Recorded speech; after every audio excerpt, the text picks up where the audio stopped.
Thank you very much, Ingrid, and good afternoon, ladies and gentlemen. I'm very grateful to Joe and his team for inviting me to speak today. It's been a few years since I've spoke at the MacGill Summer School, and it really is such a pleasure to participate in this wonderful school. It's boom and bloom again, says part of the title of this session, and it certainly is, at least at an aggregate level. The Irish economy has enjoyed a remarkably robust recovery from the economic depression associated with the financial crisis. I remember well Brian Lenihan, the late Brian Lenihan, coming here in July of 2009 and setting out the roadmap for that recovery. Because traditional measures of economic performance like GDP and GNP are distorted by the activities of multinationals, probably the best way to gauge how our economy is doing is to look at the developments in the labour market. And if you do that, and what you see from the labour market data is that growth since the crisis has been comparable in its vigour to the growth experienced in the late 1990s in this country, the period of the genuine so-called Celtic Tiger, before the housing bubble came to dominate. In particular, it has taken 6.5 years for the unemployment rate to drop from a peak of 16% in early 2012 to a touch above 5% today. And 5% is what most economists would consider to be full employment. That is, the economy is fully employing its labour resources. 6.5 years to get that drop. It took 7 years for an identical reduction in the unemployment rate in the 1990s, from 1994 to 2000. So from the perspective of the performance of the labour market, I think it's fair to say that we have experienced the Celtic Tiger Mark II over the last 6 years. Of course, there are significant risks to the economic outlook, and Ingrid mentioned a few of them, not least from the possible effects of Brexit.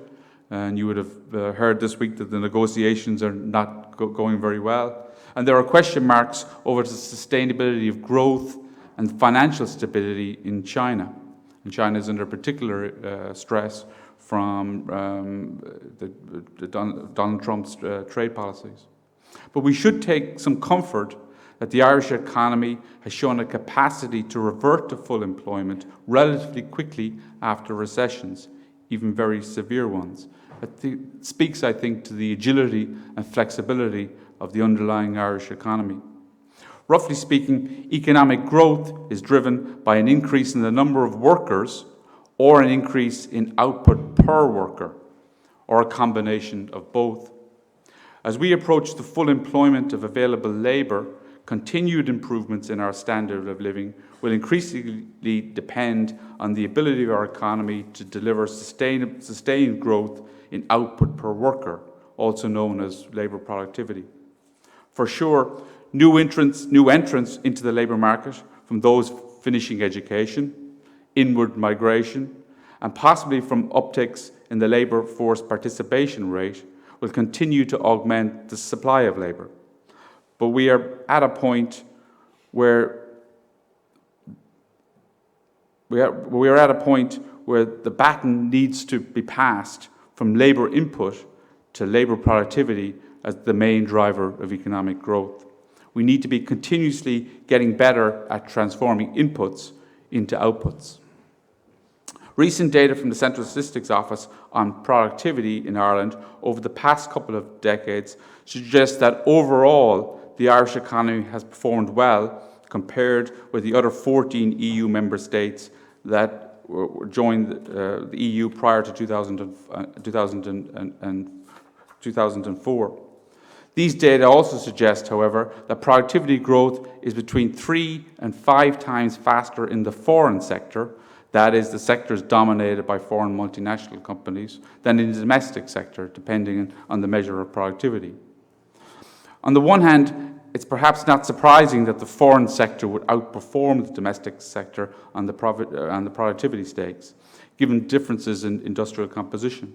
There is, after all, almost certainly more potential for innovation, economies of scale, the adoption of new technologies, and other productivity-enhancing activities in industries such as chemicals, pharmaceuticals, medical devices, and ICT than in, say, tourism, construction, and education. On the other hand, evidence from recent research from the Department of Finance and the OECD in Paris suggests that for many domestic businesses and small businesses in particular, productivity is actually lower today than it was in the mid-2000s. That is something that should concern policymakers and indeed should concern us all. But what explains this underperformance and what can policy do about it? To be frank, the causes of the lower productivity of the domestic sector are not well understood. Much more research is needed to provide evidence for policymakers to respond in sensible ways. One candidate explanation, recently put forward by economists at the OECD, is the prevalence of so-called zombie firms. This explanation focuses on low productivity, non-viable firms, which are kept barely in operation by forbearance by banks unwilling to face up to the reality of bad debts. These zombie firms prevent newer, more productive firms from gaining market share and growing, thus depressing aggregate productivity. In other words, the banks frustrate the operation of what the economist Joseph Schumpeter called the process of creative destruction. As prima facie evidence, the OECD economists point to high rates of loan default by SMEs and high rates of bank forbearance in Ireland. Given the lack of research on this issue in Irish businesses, I am agnostic as to whether the zombie firm hypothesis has significant power to explain lower productivity of domestic firms. As an aside, I did similar work myself about 20 years ago on Japan, looking at zombie firms in the Japanese economy. And I remember presenting that paper, which was called Zombie Firms and Productivity in Japan, at a conference. And at the end, an elderly gentleman came up to me, a Japanese gentleman. He said, "You have to change the title of your paper. There is no zombies in Japan. We cremate all our dead. There can't possibly be zombies." Now, I thought he was joking, but he wasn't. I didn't change the title of the paper. Another candidate explanation is a lack of finance for investment in capital equipment. According to this proposition, the banks are again largely to blame. This time, not because they don't shut down or force into liquidation poorly performing businesses, but because they don't lend enough to small and medium-sized enterprises. Additional capital boosts labour productivity directly because with investment, each worker has more equipment and machinery to work with, making them more productive. There may also be indirect effects, since many new technologies are embedded in machines and equipment. As a result, the lack of finance for investment holds back technological progress and improvements in productivity. As Ingrid mentioned, I chair the joint DSRI and Department of Finance research program on taxation, the macroeconomy and banking. The evidence from recent research produced under that program points to a significant so-called investment gap in the domestic SME sector in Ireland, in that actual investment by Irish small and medium-sized enterprises is about 30% below what would be expected given these firms' fundamentals. By fundamentals, I mean sales growth and productivity and stuff like that. Interesting, a lack of finance is found to explain only a modest proportion of this investment gap. Future research is planned under this program to try to identify the major causes. There is also some related evidence from international studies that regulations governing the creation of firms, red tape if you like, and costs to entering markets act as barriers to entrepreneurship and hamper productivity. Interestingly, the negative effects of regulatory barriers against entrepreneurship are seen most clearly in existing businesses who scale up more slowly and to a smaller size. It appears that the absence of the disciplining effect of competition from startup firms entering into new markets results in lower productivity among existing firms. Public infrastructure, and Joe mentioned this at the start, or more precisely the under-provision of it in some areas, may also explain some of the underperformance of the domestic sector. This explanation has serious regional implications, since foreign multinational corporations are mostly attracted to large urban areas, especially Dublin. The last candidate explanation, as I said, we need a lot more research and empirical evidence to try to understand which of these candidates are most important. But the last candidate explanation I'd like to mention is a lack of management and leadership talent. And although I have no hard evidence, and I'm relying largely on anecdotes here, I suspect that the lack of management may be the most important factor in the underperformance of the domestic sector in terms of productivity. My sense is that many small and medium-sized enterprises are run by so-called accidental managers who have received no formal management training. I think it is illustrative that in some family-run small businesses, innovation does not get introduced until members of the next generation of the family get involved in the business. The next generation often have more formal training and are better prepared as managers. Policymakers would do well to try to come up with policies that help to build the pipeline of managerial talent. I would like to conclude by staying with that broad theme of talent.